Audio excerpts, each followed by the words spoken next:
The beacon's response. The Galactic Alliance Council chamber fell silent as Admiral Vextar of the Nebulon Collective stepped forward. His crystalline body, normally radiant with the colors of confidence and resolve, now pulsed with the deep purple of desperation.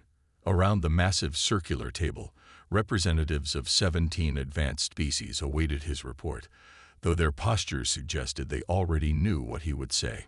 The Omega barrier has fallen, Vextar announced, his voice translated simultaneously into the native languages of all present. The void tide has consumed the Centaurus arm. 12 billion souls. Gone. High Counselor Zhen, an avian Talasian whose species had evolved for swift decision-making during flight, spread her wings in distress. That was our strongest defensive position. How much time do we have? 3 solar cycles, perhaps 4, replied Vextar. Our predictive models show the tide accelerating. It learns from each encounter, adapting to our strategies. The council erupted in panicked discussions. The void tide had appeared 6 months ago at the edge of the galaxy, a cosmic horror that defied understanding. It wasn't an invasion force or a natural phenomenon, but something between existence and non-existence. It consumed everything it touched, planets, stars, even the fabric of space-time itself, leaving absolute nothingness behind. Against this threat, the combined military might of 17 spacefaring civilizations had proven useless. Energy weapons passed through it. Matter dissolved upon contact. Even the most advanced quantum shields failed within seconds. Silence, commanded Zhen, her voice amplified by the chamber's acoustics. When order returned, she continued solemnly, "We have one option remaining. The Omega Protocol." A collective gasp swept through the chamber. Elder Krell of the Dromari oligarchy, whose species had recorded the galaxy's history for over 50,000 years, rose on his 4 legs. "High Counselor, the Omega Protocol has never been activated. It is forbidden by the founding charter of our alliance." "The charter will mean nothing if we all cease to exist," Zhen replied sharply. "The Omega Protocol was created for precisely this scenario, when all hope is lost." The Omega Protocol was the most closely guarded secret of the alliance. Hidden within the founding documents was an emergency measure, a quantum beacon that would broadcast across not just space but time itself, reaching to the distant past and the far future simultaneously. It was designed as a final desperate call for help from beings or technologies beyond their comprehension. The vote was quick and nearly unanimous. Within an hour, the council had descended to the heart of their headquarters station, a massive structure orbiting a neutron star. Deep within its core lay a chamber untouched for millennia. The walls were inscribed with warnings in languages so ancient that only the Dromari could still read them. At the center stood a simple pedestal holding a device of unknown origin. It was neither mechanical nor biological, existing in a state that defied classification. Nobody knew who had created it or how it worked, only that the founders of the Alliance had left explicit instructions for its use. Zhen placed her winged hand upon it and spoke the ritual words. "In our darkest hour, we call to the unknown. Our need is great. Our time is short. We offer friendship to any who would aid us, and we ask nothing but salvation." The device activated with a sound that wasn't quite sound, more a sensation that rippled through the minds of all present. A pulse of energy, invisible but tangible, radiated outward at impossible speeds, tearing through the barriers of conventional physics. And then, silence. For 3 days, the council waited. The void tide continued its advance, swallowing star systems whole. Evacuation orders were given, though no one knew where to evacuate to. There was nowhere in the galaxy the tide wouldn't eventually reach.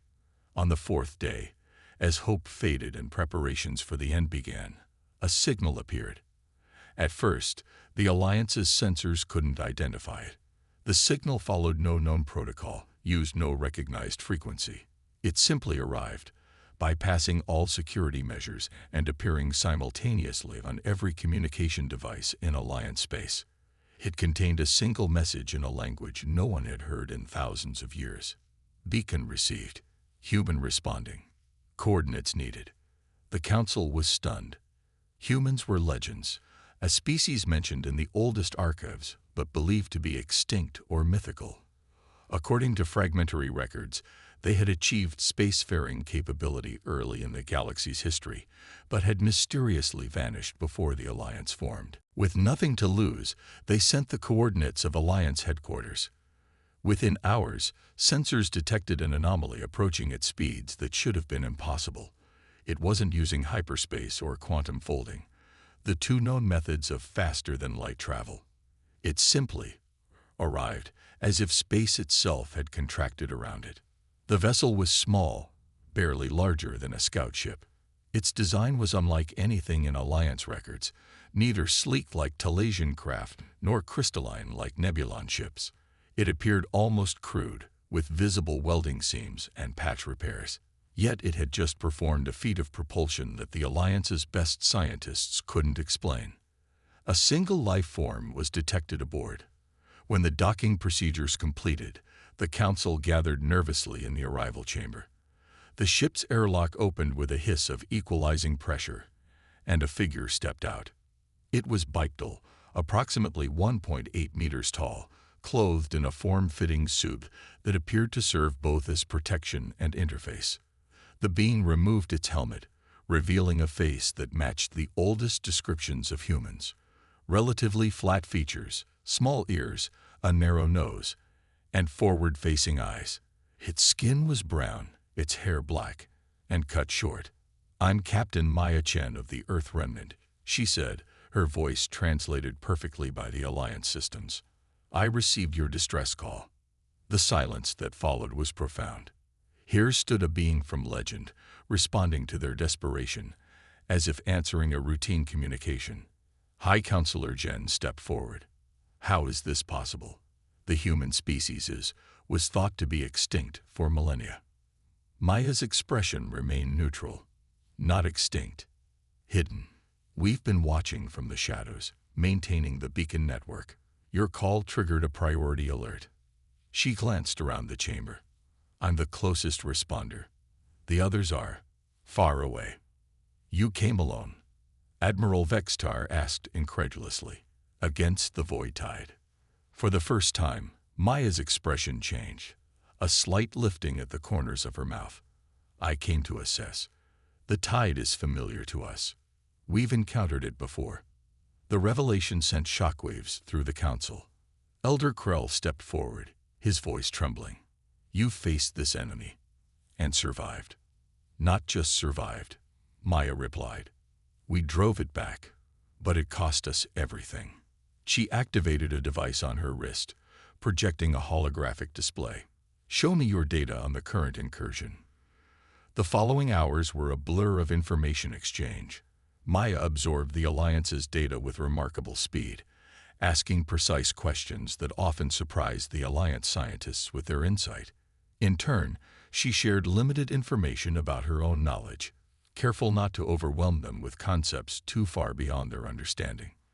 "The void tide isn't alive in any way you'd recognize," she explained to the assembled Council. "It's a quantum anomaly, a tear in reality that feeds on energy. The more energy you throw at it, the stronger it becomes. That's why your weapons fail." "Then how can it be stopped?" asked Jen. "With its opposite," Maya replied. "A constructive interference pattern that cancels its quantum signature. We developed the technology during our last encounter, but deploying it requires—" She paused, choosing her words carefully— "specialized human abilities." The Council exchanged uneasy glances. Admiral Vextar's crystalline form flashed with colors of skepticism. What abilities? Instead of answering directly, Maya turned to a nearby console. Without touching it or interfacing in any recognized way, she caused the display to activate, showing a detailed schematic of the void tide's advance. The Council members gasped. The Alliance's most secure systems had just responded to her mere thought. "Humans evolved differently from most sentient species," she explained calmly. While others developed physical advantages or pure computational intelligence, we developed something else, a form of quantum entanglement within our neural pathways. We can form direct connections with certain technologies, especially those designed to interact with the quantum foam underlying reality. She let that sink in before continuing. I'll need access to your most advanced manufacturing facilities. I can provide designs for a network of quantum resonators that, when properly aligned, should halt the tide's advance. But I must warn you, stopping it is only the beginning. Pushing it back will require more resources. Whatever you need is yours, declared Jen without hesitation. Not all were so trusting. A faction led by Admiral Vextar argued for caution. How could they be certain this human wasn't a threat itself? What if the void tide had been sent by humans as some form of test or invasion prelude? Their concerns were rendered moot the next day when the tide accelerated unexpectedly, consuming a populated system a full day ahead of predictions. The death toll climbed by billions in an instant. Maya's response was immediate. "It's detected me," she stated simply. "It remembers us. We need to move now." Within hours, production began on Maya's resonator network. Alliance engineers marveled at the designs, which incorporated principles of physics they barely understood. Yet under Maya's guidance, the impossible became possible. As the first resonators were deployed at the tide's advancing edge, the council watched anxiously from their command center. Maya stood before the main display, her eyes closed, hands extended toward the interface.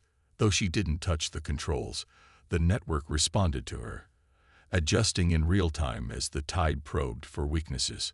For the first time since its appearance, the void tide stopped advancing. A cheer went up from the Alliance members, but Maya remained focused, her expression strained. "This is temporary," she warned. "It's already adapting. We need the second phase." Before she could elaborate, alarms blared throughout the station. A tendril of the tide had separated from the main body and was heading directly for them, moving faster than anything they'd recorded before. "It's targeting me specifically," Maya said, her voice unnervingly calm. "It remembers what we did last time." As the Alliance forces scrambled uselessly to defensive positions, Maya returned to her ship. "Cover me," she ordered. "I need 3 minutes." Her small vessel launched, heading directly toward the approaching tendril. The Alliance commanders watched in horror as she flew straight toward certain destruction. "What is she doing?" whispered Jen. Elder Krell, who had been studying the ancient records since Maya's arrival, looked up from his datapad. "The archives mentioned this. Humans called it standing your ground. It appears to be a behavioral pattern where they face death directly rather than retreating." As Maya's ship neared the tide, it began to transform. Panels shifted, revealing embedded technologies that defied Alliance understanding. The ship didn't fire weapons. Instead, it began to pulse with a strange energy that rippled visibly across space-time. When the tide made contact, something extraordinary happened. Instead of being consumed, Maya's ship created a pocket of stability within the chaos. From this protected bubble, energy patterns emerge, beautiful, complex, and clearly artificial. They spread outward like a web, ensnaring the tide's tendril. For a moment, everything froze. The tide, the energy web, time itself seemed to pause. Then, with a flash that temporarily blinded the Alliance's sensors, the tendril collapsed in on itself and vanished. Not retreated, vanished completely. Maya's ship returned to the station, bearing scars from the encounter but intact. When she emerged from the airlock, the gathered council members fell silent at her appearance. She looked exhausted, her face pale, with thin streaks of blood coming from her eyes and ears. "That," she said, breathing heavily but with a hint of satisfaction, "was just the beginning." The human way. The Alliance medical team was baffled by Maya Chen's physiology. Though fundamentally recognizable as carbon-based life, her cellular structure contained anomalies they couldn't explain. Her blood carried nanoscopic machines that self-replicated and seemed to communicate with each other. Her neural patterns operated at frequencies that shouldn't have been possible in organic matter. As they treated her injuries, mostly cellular strain and nervous system fatigue, Maya explained more about humanity's history and the void tide.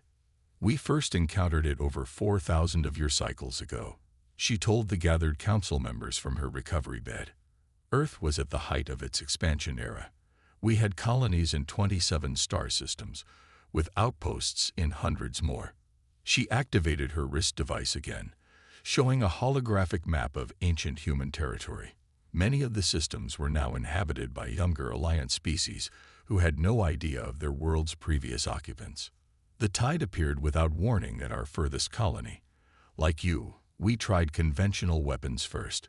Like you, we failed." Her expression darkened. "We lost 8 billion people in the first month." Elder Krell leaned forward, his historian's curiosity piqued.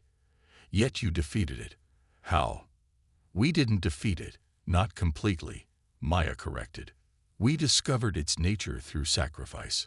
A research team deliberately allowed themselves to be consumed, but they transmitted data until the final moment.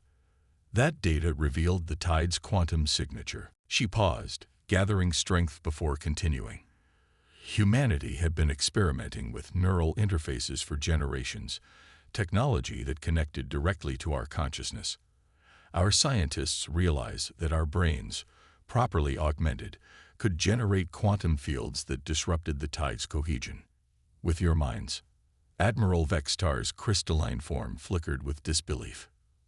"With our minds as conduits," Maya clarified. "The technology amplifies what's already there, but it comes at a cost. The human body isn't designed to channel such energies. Each use damages the operator." High Counselor Jen's feathers ruffled in concern. "The encounter yesterday, it hurt you?" Maya nodded simply. "It did. But I've been modified to withstand more than most. I'll recover." Admiral Vextar's colors shifted to skepticism. "If this technology exists, why didn't your people share it with other species? Why hide away and let the galaxy believe you were extinct?" The question hung heavy in the air. Maya sat up slowly, her eyes meeting those of each council member in turn. "Because we weren't certain we could be trusted with it," she finally answered. "And we definitely weren't certain others could. The technology that saved us from the tide almost destroyed us first. We fought ourselves. The Great Division nearly ended humanity before the tide could." The admission silenced the room. It was rare for any species to admit to internal conflict, rarer still to suggest they couldn't trust themselves. "We decided to withdraw," Maya continued. "To watch, to learn, to heal. A small number of us maintained the beacon network, waiting and preparing for the tide's return. The rest went beyond the galaxy's edge, searching for the tide's origin." "And the resonator network?" asked Jen. "Will it hold?" "Not indefinitely," Maya replied. "We need to move to the next phase. We need to follow the tendril I collapsed and trace it to the main intelligence." Intelligence. Several council members spoke at once. "The tide isn't random. It's directed, not alive as you understand life, but purposeful. There's a focal point, a nexus where its pattern originates. Find that, disrupt it, and the entire tide dissipates." Maya rose from her bed despite the medical team's protests. "I need to access one of our old outposts. According to my records, it should be in a system you now call Eridu 9. Elder Krell gasped. "The Forbidden Zone. No ships can survive there. The radiation levels are lethal." "They're meant to be," Maya said grimly. "It's a deterrent. The outpost contains technology too dangerous to fall into unprepared hands." After heated debate, the council agreed to provide an escort fleet to Eridu 9. Maya insisted that she alone would enter the system's heart, but Alliance ships would be needed to defend against potential tide counterattacks. The journey took 2 days. During that time, Maya rarely slept, spending hours in communion with her ship's systems, preparing for what lay ahead. The Alliance crew assigned to transport her reported strange phenomena. systems operating without input, lights dimming and brightening without apparent cause, and most disturbingly, dreams shared across the entire crew featuring unknown symbols and landscapes. When they reached the edge of the Eridu system, Maya transferred to her own vessel. Before departing, she addressed the Alliance commanders one last time. "Whatever happens, maintain position here. If I succeed, you'll know soon enough. If I fail," she paused. "If I fail, send a message to these coordinates." She transmitted a string of numbers that made no sense to the Alliance navigators. "Tell them Maya Chen invoked Protocol Omega." With that cryptic instruction, she piloted her ship into the radiation storm that surrounded Eridu 9. Alliance sensors lost her almost immediately among the electromagnetic interference. 3 hours passed with no contact. The Alliance commanders were beginning to consider retreat when their sensors detected multiple objects emerging from the storm. Not just Maya's ship, dozens of vessels of unknown configuration, all bearing similar design elements to her craft, but larger and clearly more powerful. Communications opened across all channels simultaneously. Maya's voice came through, stronger than before. "I've activated the Guardian fleet," she announced. "The outpost AI recognized my authorization and has deployed our reserve forces." The ships, sleek, predatory vessels that seemed to absorb rather than reflect light, moved into formation around the Alliance fleet. Each was automated, controlled by advanced AI systems that had waited patiently for millennia for this moment. Maya continued, her voice taking on a formal quality. "Under Emergency Protocol 7 Alpha of the Human Continuity Directive, I am temporarily deputizing Alliance Command as auxiliary forces in this operation. You will receive tactical data from the Guardian Fleet. Follow their lead precisely." Before the stunned Alliance commanders could respond, long-range sensors detected movement. The void tide had changed course. The entire phenomenon was now heading directly toward Eridu 9, abandoning all other targets. "It knows," Maya said simply. "Prepare for engagement." What followed was unlike any battle in recorded galactic history. The human Guardian fleet moved with impossible coordination, creating complex geometric patterns that somehow disrupted the tide's advance. Where Alliance weapons had passed harmlessly through the phenomenon, the Guardian ships fired pulses of energy that opened wounds in its structure. Maya's ship moved at the formation's center, directing the ballet of destruction. When she spoke again, her voice was strained. "We've located the Nexus. It's hiding behind the main body. We need to create an opening." Admiral Vextar, watching from the Alliance flagship, made a decision. "All Alliance vessels, focus fire on these coordinates," he ordered, highlighting a section of the tide that appeared slightly less dense than its surroundings.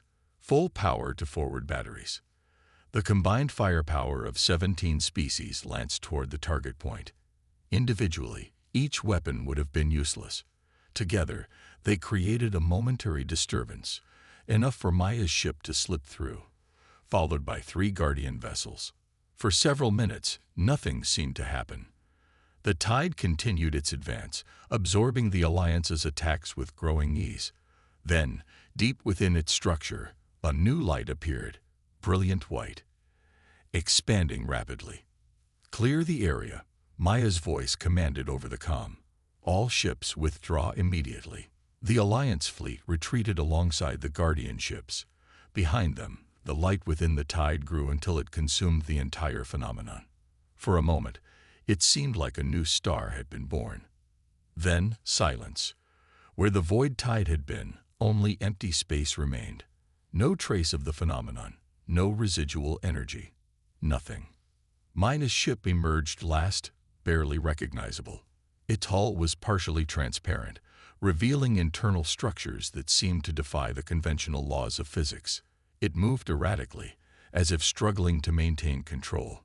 When she docked with the Alliance flagship, medical teams rushed to the airlock. The door opened to reveal Maya supported by what appeared to be a mechanical exoskeleton integrated with her suit. Her eyes glowed with the same white light they had seen within the tide. "It's done," she said, her voice overlaid with harmonics that made the listener's teeth vibrate. The nexus is destroyed. The tide is gone. For now. In the days that followed, Maya's condition stabilized, though the changes to her physiology appeared permanent. She explained that she had connected directly to the quantum core of the human outpost, merging with its defense systems in a way only possible for humans with the specific genetic markers she carried. The price was high, she told the council during her final briefing, but worth paying. The Guardian fleet remained in Alliance space, transferred to their control with limitations. They could be used for defense, never conquest. Maya provided training to selected Alliance personnel, those whose neurological patterns showed compatibility, however limited, with human technology. When the Council asked if humanity would now return from their self-imposed exile, Maya's answer was measured. Some of us will. The galaxy still needs watching, and you've proven yourselves worthy allies. But our journey isn't finished. The tide came from somewhere, or something. The main expedition continues to search for its origin. On her last day with the Alliance, as her ship prepared for departure, High Counselor Jen asked the question that had bothered her since Maya's arrival. Why did you come alone? Surely sending a fleet initially would have been safer. Maya smiled, a genuine expression that transformed her now alien features into something recognizably human. Because that's the human way, she said simply. We take risks others won't. We stand in the dark places, we face what others fear. One human, willing to sacrifice everything, can sometimes achieve what armies cannot. Her ship departed without ceremony, heading toward coordinates she didn't share. But she left behind more than technology and knowledge. She left hope. In the centuries that followed, more humans appeared, never many, always at crucial moments. They'd brought with them fragments of their advanced technology, sharing carefully with species they deemed ready. And when new threats emerged from the depths of space or time, the Alliance responded with their own version of the human way, with courage, sacrifice, and the determination to protect all sentient life, no matter the cost. The legend spread across the stars. When all hope is lost, look for a human. They might just save your world.